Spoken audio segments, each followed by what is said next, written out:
Olá, aqui é a Mayara Martins, tudo bem? Hoje daremos início às aulas aqui do meu canal do YouTube sobre letras e linguística. Para esta primeira aula, selecionei um conteúdo que realmente amo muito e sobre o qual tenho desenvolvido algumas pesquisas. Tanto desenvolvi no mestrado, como estou desenvolvendo agora no doutorado. Esse conteúdo, ele é fundamental tanto para professores de língua portuguesa, na sua atividade de sala de aula, quanto para qualquer aluno que esteja interessado em compreender os usos da língua e a compreensão e produção de textos. Eu ressalto que os falantes das línguas utilizam esse processo, mas eles não se dão conta disso e nem precisam saber da metalinguagem ou das características do processo que será abordado aqui nesta aula hoje, que é o processo de referenciação. Vamos então estudar comigo? Eu compreendo que o conteúdo de referenciação muitas vezes está associado aos processos referenciais. No entanto, neste vídeo eu ressalto que nós não abordaremos os processos referenciais. Nós ficaremos um pouco antes, nas bases da referenciação. Para isso, eu separei 3 questionamentos e 3 características fundamentais do processo de referenciação, que são: o que é referente, o que é expressão referencial e o que é referenciação. As 3 grandes características são: a referenciação é uma reelaboração da realidade, a referenciação é negociada entre os interlocutores, a referenciação é um processo sociocognitivo discursivo. Para preparar este vídeo, eu me baseei em alguns livros que ficam aqui como uma sugestão de leitura para vocês. São eles: Introdução à Linguística Textual, de Inguedor e Co., Do Signo ao Discurso, de Inês Lacerda Araújo, Referenciação, que é um clássico da linguística, é uma coleção, certo? Organizado pelas professoras Mônica Cavalcante, Bernadette Biasi Rodrigues e Alena Ciula. Coerência, Referenciação e Ensino, dos professores Valdinar Custódio Filho, Mônica Cavalcante e Marisa Brito. E Os Sentidos do Texto e Referenciação sobre Coisas Ditas e Não Ditas, ambos da professora Mônica Cavalcante. Continuando então o nosso vídeo sobre referenciação. Eu apresentei no início 3 grandes perguntas e 3 características fundamentais. Os estudos acerca do referente são muito antigos em linguística. No entanto, o referente estava associado à visão de referência, isto é, havia uma ligação entre as palavras e as coisas. E esse referente era concebido como um objeto do mundo, um objeto extralinguístico. É com a publicação da tese de Lorenza Mondada, em 1994, que a noção de referente se modifica. A autora passa a considerar que o referente é um objeto do discurso. O que isso significa, Mayara? Significa que o referente é sempre construído discursivamente. Ou seja, quando eu transformo em linguagem, esse referente já não é mais a coisa do mundo. E para que haja um referente, essa coisa do mundo, na verdade, nem precisa existir, contanto que se construa discursivamente, que se construa através de textos. Com essa modificação do conceito de referente, Mondada também sai de uma visão de referência, mais ligada à semântica dos objetos, para uma visão de referenciação, ligada à pragmática da enunciação. O que isso significa? Lorenza Mondada retira essa visão de estabilidade, ou seja, o sentido estaria nas coisas, e passa a conceber o sentido como algo dinâmico, instável. O referente, então, emerge a partir de um processo, e esse processo é a referenciação. É através da referenciação que os objetos do discurso podem se construir. E qual a relação entre o referente e a expressão referencial? Por muito tempo, os autores concebiam que o referente ele só emergia a partir de uma expressão, a partir de uma marca linguística que aparecia contextualmente, ou seja, que estava ali presente na materialidade do texto. Os estudos mostram que, na verdade, um referente ele não se dá somente por uma marca linguística, nem somente por uma marca contextual. Nós acreditamos que o referente ele pode aparecer no texto a partir de outras maneiras. Que maneiras, por exemplo? Por exemplo, através de inferências contextuais e de conhecimentos que são ativados no momento da leitura.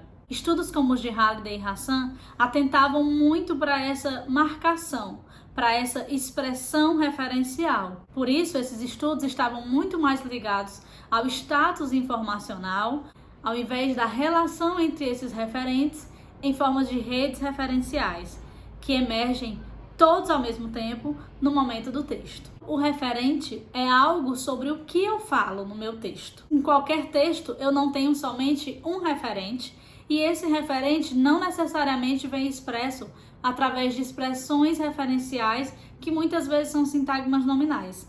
Esse referente ele pode aparecer através de inferências contextuais, através de conhecimentos. Então, para que haja um referente, para que o processo de referenciação ocorra, eu não necessariamente preciso de uma expressão referencial marcada no contexto.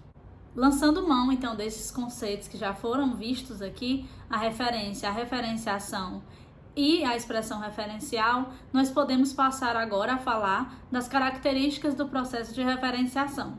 A referenciação, por ser um processo dinâmico e por ser um processo de instabilidade de referentes, objetos de discurso sempre construídos no texto, nós passamos agora às 3 características, que a referenciação é uma reelaboração da realidade, a referenciação ela é sempre negociada entre os interlocutores e a referenciação ela é um processo sociocognitivo discursivo. Para falar sobre essas 3 características fundamentais do processo de referenciação, eu vou pedir aqui uma colaboração de vocês, que eu não trouxe nenhum tipo de texto neste primeiro vídeo, mas eu tenho certeza que todo mundo se deparou com algum tipo de texto sobre esse referente que eu vou tratar agora, que é o coronavírus. A gente vê, por exemplo, que o coronavírus ele é ora apresentado como uma pandemia, como algo que atinge vários países no mundo, ora ele é tratado como uma gripe que logo vai passar, uma gripe simples como uma gripe qualquer. Então vamos lá, nós temos aqui 2 blocos de textos, eu não trouxe, como eu disse, mas eu estou pedindo aqui a sua colaboração para que você entenda comigo a construção desse referente coronavírus. Então, por um lado, eu tenho as pessoas que fazem esses textos dizendo que o coronavírus é uma pandemia, que o coronavírus é algo que atinge vários países no mundo. Por outro lado, eu tenho essas pessoas que consideram que o coronavírus é uma gripe como outra qualquer. Então veja, primeiro de tudo, eu tenho aqui 2 blocos de expressões, eu tenho 2 blocos de textos que tratam esse mesmo referente de 2 maneiras diferentes. E essas 2 maneiras são sempre negociadas entre os interlocutores que aderem a um posicionamento ou a outro posicionamento. Veja que são 2 formas de falar do mesmo objeto. E para que isso aconteça, é sempre necessária uma negociação. Em que consiste então essa negociação, Mayara? A negociação ela não tem somente a ver com um diálogo que leva a um consenso. Não é isso. A negociação ela tem a ver também com o público que eu projeto para que eu formule determinada afirmação sobre determinado referente. Então, se eu chamo o referente coronavírus de pandemia, ou se eu chamo o referente coronavírus de gripe, uma gripe qualquer, eu quero dizer que eu tenho 2 posicionamentos diferentes e que eu projeto 2 tipos de público que certamente vão se alinhar com as minhas definições desse mesmo objeto. E nisso consiste a negociação. Em que consiste então a reelaboração da realidade? Veja que as pessoas que concordam com um ponto de vista ou com outro ponto de vista, elas têm sim uma realidade reelaborada. Quando eu transformo o coronavírus em linguagem, ele já não é mais o coronavírus. Ele é o que eu quero defender que ele seja. Então, se eu chamo de pandemia ou se eu chamo de gripe, eu estou querendo sim transformar esse objeto coronavírus na minha intenção argumentativa nesse texto. E para que isso ocorra, eu preciso então negociar com outros interlocutores que vão concordar com o que está sendo dito. Lembrando também que essa reelaboração da realidade, veja, esses dois princípios de reelaboração da realidade e negociação, eles estão juntos. Então eu não posso reelaborar uma realidade ao meu bel prazer. Isso não é subjetivo, individual. Essa reelaboração da realidade, ela é sempre intersubjetiva, ou seja, ela é sempre negociada com os meus pares. Então é sempre um eu que fala para um tu, e nessa troca interacional, juntos formam um referente.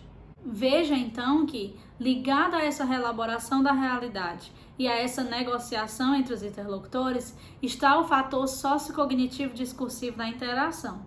Que é o quê? O que é esse fator sociocognitivo discursivo?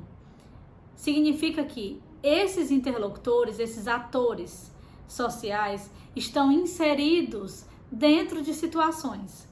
Essas situações são culturais, históricas, políticas.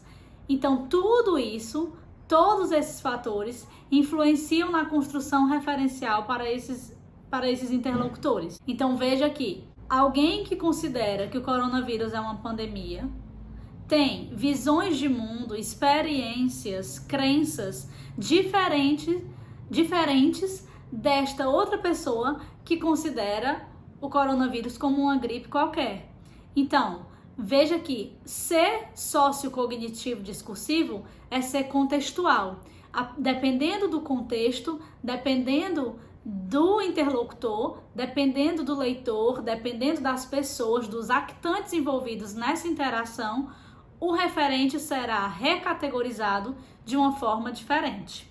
O referente ele terá então um novo sentido. Daí nós consideramos que o sentido ele não está nas coisas e ele não vem pronto no texto. Ele é sempre negociado entre os atores que assim reconstroem os diversos sentidos que os textos têm.